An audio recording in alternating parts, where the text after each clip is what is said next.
بسم اللہ الرحمن الرحیم۔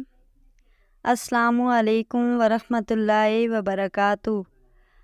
راشدہ ایک تندرست و توانا بدن کی عورت تھی۔ رنگ سانولا، نقش تیکھے اور قد درمیانہ۔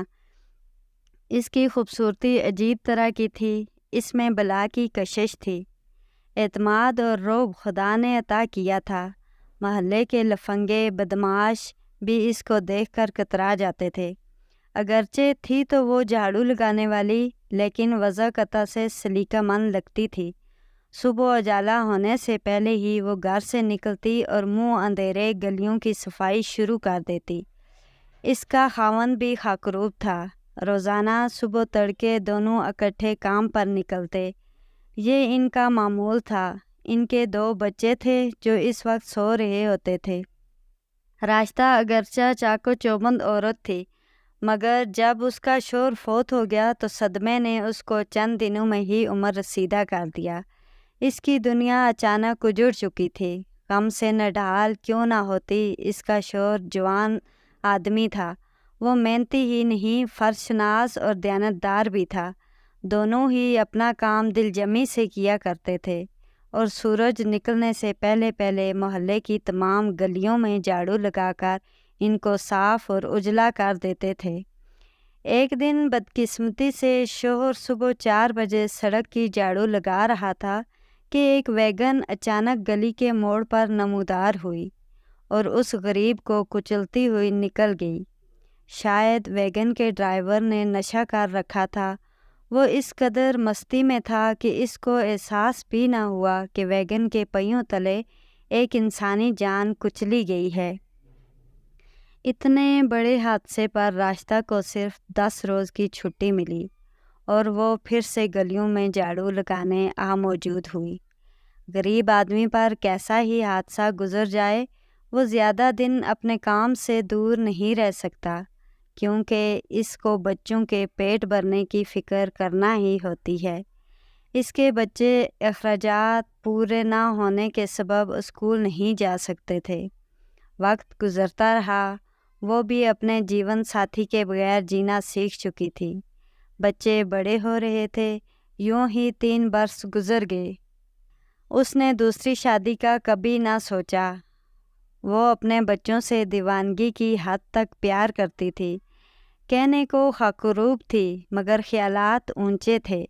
ہمیشہ یہی بات سوچا کرتی کہ میں اپنے بچوں کے ہاتھ جھاڑو کی بجائے قلم اور کتابیں دوں گی، ان کو پڑھا لکھا کر عزت دار بناؤں گی۔ یہ تعلیم حاصل کرنے کے بعد کچھ بن جائیں گے تو ان کو منہ اندھیرے اٹھ کر گلیوں کی خاک نہیں پھانکنی پڑے گی، کوڑے کرکٹ کے ڈھیر نہیں اٹھانے پڑیں گے۔ اس نے نورین اور کمال کو اسکول میں داخل کروا دیا۔ خود وہ سارا دن لوگوں کے گھروں میں سخت محنت مزدوری کرتی تھی۔ اس طرح بچوں کے تعلیمی اخراجات پورے کرنے کا اہتمام ہو جاتا تھا۔ وہ ہمارے گھر روزانہ شام کو لان میں پانی لگانے آتی۔ امی کی عادت تھی، شام کو لان میں کرسی ڈال کر بیٹھ جاتی۔ جب راشدہ آتی وہ اس کے ساتھ گفتگو کرتی اور وہ اپنا کام سر انجام دیتی رہتی۔ وہ اکثر اپنے بچوں کے بارے میں ہی امی سے باتیں کرتی یا پھر مہنگائی سے متعلق گفتگو ہوتی۔ امی تب سوچ میں پڑ جاتی کہ اس کو کیا جواب دیں۔ یہ عورت اکیلی اپنے بچوں کے لیے کتنی محنت کرتی ہے، اس کا تو کوئی سہارا بھی نہیں ہے۔ اگر اس کو کچھ ہو گیا تو بچوں کو کون دیکھے گا؟ لیکن خالق کا اپنا نظام ہے۔ خدا ہی جانے کہ اس بات میں کیا مصلحت تھی کہ ایک روز وہ ہمارے گھر کا کام ختم کر کے نکلی تو اس کو ایک تیز رفتار گاڑی رونتی ہوئی چلی گئی۔ عجب بات کہ میاں اور بیوی کی موت ایک ہی طریقے سے لکھی تھی۔ دونوں کے لہو سے وہی سڑکیں رنگین ہوئی کہ جس پر وہ روز صبح جھاڑو لگایا کرتے تھے اور اسے اجلا کیا کرتے تھے۔ ایک شخص یہ منظر دیکھ رہا تھا۔ وہ دوڑا ہوا آیا اور راشدہ کو دیکھا۔ اس کو بروقت امداد ملنے سے بچایا جا سکے۔ وہ بیچاری اس وقت آخری سانسیں لے رہی تھی۔ اس شخص نے پوچھا، تم کون ہو؟ کہاں رہتی ہو؟ راشدہ وہ اس قدر بول سکی کہ میرے بچے نورین اور کمال، یہ کہہ کر اس نے دم توڑ دیا۔ ماں کو اپنے بچوں کے نام صرف 2 الفاظ ہی یاد رہے۔ تبھی لوگ اکٹھے ہو گئے اور جائے وقوع پر پولیس بھی آ گئی۔ وہ مشتاق کو ہمراہ لے گئے۔ اس نے جو دیکھا بیان کر دیا، جبکہ راشدہ کی لاش ایک رفاعی ادارے کے سپرد کر دی گئی۔ پولیس اسٹیشن قریب ہی تھا۔ مشتاق تھانے سے نکلا تو اس کو سڑک پر 2 بچے دکھائی دیے۔ وہ اسی طرح ادھر ادھر دیکھ رہے تھے جیسے کسی کو تلاش کر رہے ہوں۔ مشتاق نے سوچا کہیں یہی نورین اور کمال نہ ہوں۔ وہ ان کی جانب بڑھا اور لڑکی سے اس کا نام پوچھا۔ میرا نام نورین اور یہ میرا بھائی کمال ہے۔ تم کس کو ڈھونڈ رہے ہو؟ ماں کو؟ وہ کسی کے گھر میں گارڈن کو پانی لگانے گئی تھی۔ بڑی دیر ہو گئی، ابھی تک نہیں آئی۔ ہم ان کو ہی دیکھنے نکلے ہیں۔ تمہارے ابا کہاں ہیں؟ وہ مر گئے، اب صرف اماں ہوتی ہیں۔ بچوں، اپنے محلے کے کسی آدمی کو بلاؤ۔ وہ ان کے ہمراہ تھوڑا آگے چلے تو ایک پڑوسی آتا دکھائی دیا جس کا نام رفیق تھا۔ مشتاق نے اس کو بتایا کہ ان بچوں کی ماں کا ایکسیڈنٹ ہو گیا ہے، اس کو تو دفنانے لے گئے ہیں اور بچے اکیلے ہیں، کیا تم ان کو سنبھال لو گے؟ وہ کہنے لگا، باؤجی میں تو نہیں سنبھال سکتا، یہاں اپنے بچے نہیں سنبھالے جاتے، دوسروں کے بچوں کی دیکھ بھال کیسے کی جا سکتی ہے؟ تم بے شک ان کو ساتھ لے جاؤ، ہمیں کوئی اعتراض نہیں ہے۔ محلے والوں کو بھی بتا دو، محلے میں تو سبھی غریب رہتے ہیں، کوئی نہیں رکھے گا ان کو۔ مشتاق بچوں کو اپنے گھر لے آیا، ان کو بتا دیا کہ ان کی ماں اللہ کو پیاری ہو گئی ہے، اب تم نے یہاں رہنا ہے میرے بچوں کے ساتھ۔ مشتاق کے 3 بچے تھے۔ بیوی متضاد ذہن کی مالک تھی، کبھی نرم خو، کبھی تند مزاج، کبھی رحم دل تو کبھی سنگ دل۔ بہرحال مشتاق نے بیوی کو سمجھا دیا کہ بچے رات کو اکیلے گھر میں نہیں رہ سکتے تھے، یہ اکیلے سونے سے ڈرتے ہیں، لہٰذا تم ان کو رکھو اور میں ان کے پڑوسیوں سے بات کرنے جا رہا ہوں، شاید کوئی ان کی ذمہ داری اٹھا لے۔ تھوڑی دیر بعد وہ واپس آ گیا۔ بیوی نے پوچھا، کیا ہوا، بات کر آئے ہو؟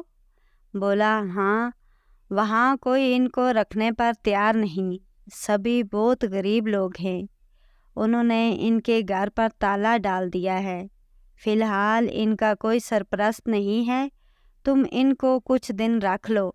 مشتاق کی بیوی دن بھر کے کام کاج سے تھکی ہوئی تھی، رات ہو رہی تھی، اس نے بچوں کو کھانا دے دیا اور دوسرے کمرے میں چٹائی پر سلا دیا۔ صبح جاگی اور کہنے لگی، مشتاق، تم یقین خاکروبوں کی اولاد کو اٹھا لائے ہو، اپنے بچوں کا تو خیال کیا ہوتا۔ مشتاق نے سمجھایا کہ خدا کا شکر کرو کہ تم کو اور تمہارے بچوں کو گھر بیٹھے 2 وقت کی روٹی آرام سے مل رہی ہے، ان سے پوچھو کہ جن کو 1 وقت کا کھانا بھی میسر نہیں ہے، تو کیا ہم نے ان لوگوں کا ٹھیکہ اٹھا رکھا ہے؟ تم جس کو چاہو گھر اٹھا لاؤ، خدا کا خوف کرو۔ مشتاق نے کہا، یہ تم ان یتیم اور بے سہارا بچوں کو نہیں بلکہ اپنی قسمت کو دھتکار رہی ہو۔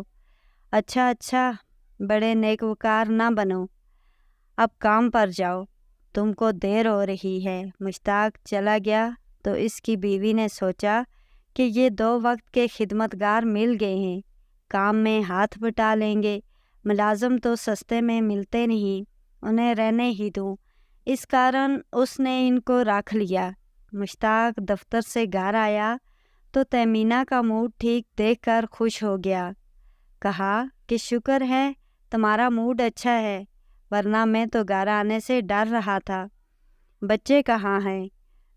وہ پچھلے کمرے میں ہیں، میں نے اسٹور کا ایک حصہ خالی کر کے ان کو رہنے کو دے دیا ہے۔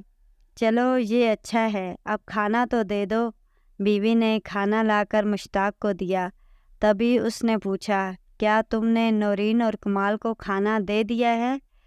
دے دیا ہے، تم کیوں اتنی فکر کرتے ہو؟ آخر میں بھی انسان ہوں، بیوی نے بے دلی سے جواب دیا۔ مشتاق نے مزید اس سے بات چیت کو مناسب نہ جانا اور سر جھکا کر کھانا کھانے لگا۔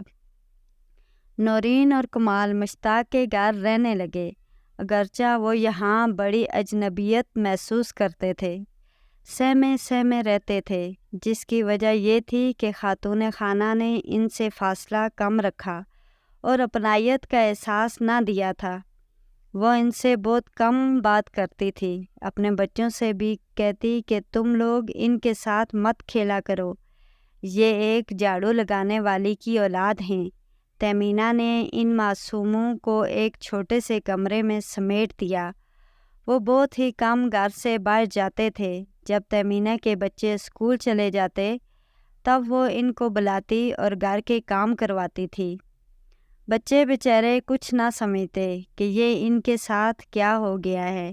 جب ماں یاد آتی تو آپس میں معصومانہ گفتگو کر کے روتے اور ایک دوسرے کے آنسو پونچھ کر تسلی کر لیتے تھے۔ بچے تو پھر بچے ہوتے ہیں۔ مشتاق کے بچے بھی ان بچوں کے ساتھ گلنا ملنا چاہتے تھے۔ وہ خود ان کے پاس جا کر آواز لگاتے، کہتے، آ جاؤ ہمارے ساتھ کھیلو، آؤ بیٹھو، ٹی وی دیکھو۔ وہ اپنی ماں کو سمجھاتے کہ ان کو ٹی وی دیکھنے دیں۔ امی جان، یہ اپنی ماں کے لیے اداس رہتے ہیں، ان کی ماں نہیں ہے، ان کا باپ نہیں ہے۔ تیمینہ اپنے بچوں کے منہ سے ایسی باتیں سن کر کبھی تو بے حد شرمندہ ہو جاتی تھی۔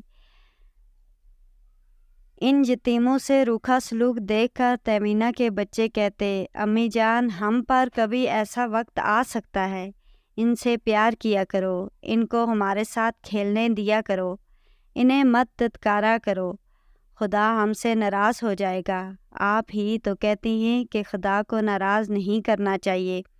گویا وہ بات جو ماں کو سمجھانا چاہیے، تبھی بچے اس کو سمجھا رہے تھے۔ کہتے ہیں انسان اپنی فطرت سے باز نہیں رہ سکتا، وہ جیسا ہوتا ہے ویسا ہی برتاؤ کرتا ہے۔ تھوڑی بہت تبدیلی کسی کے باور کرانے سے البتہ آ جاتی ہے۔ تبھی تیمینہ کبھی ان بچوں سے نرمی کا برتاؤ کرتی اور کبھی سخت رویہ اختیار کر لیتی۔ نورین کی آنکھ نہ کھلتی تو تیمینہ اس کو ڈپٹ کر جگا دیتی اور کہتی، تم نواب کی بچی نہیں ہو کہ دن چڑھے بستر پر آرام فرماتی رہو، اٹھو اور جلدی سے برتن صاف کرو، مجھے ناشتہ تیار کرنا ہے۔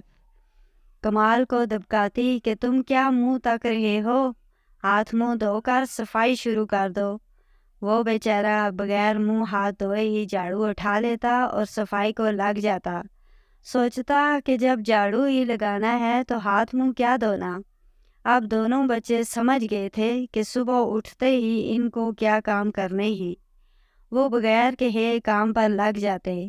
ایک دن بہت سردی تھی اور بارش بھی ہو رہی تھی۔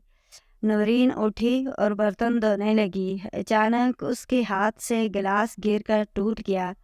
تیمینہ کا پارا چڑھ گیا۔ اس نے نورین کو مارا اور اس نورین کو بخار تھا۔ جب مار پڑی تو خوف سے بخار اور تیز ہو گیا۔ وہ تمام دن سٹور میں پڑی رہی، مگر تیمینہ نے اس کی خبر نہ لی، دوا دی اور نہ ہی کھانے کو پوچھا۔ بہن کے حصے کا کام بھی کمال نے کیا۔ اس رات کمال اپنی ننھی بہن کے سرہانے بیٹھا اس کا سر دبا رہا تھا اور نورین بار بار پانی مانگ رہی تھی۔ وہ دن بھر کی بھوکی تھی، چائے کی ایک پیالی تک کا مالکن نے نہیں پوچھا تھا۔ تبھی کمال کو خیال آیا، کیوں نہ نورین کو تھوڑا سا دودھ لا دوں۔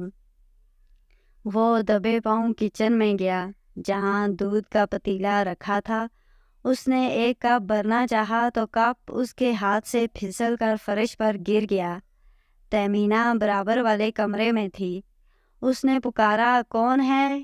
کوئی جواب نہ ملا، مگر قدموں کی ہلکی سی آہٹ سنی تو چور چور چلانے لگی۔ اس کا شور سن کر کمال ڈر گیا اور صحن میں آ گیا۔ اس نے خوف سے باہر کا دروازہ کھولا اور باہر نکل گیا۔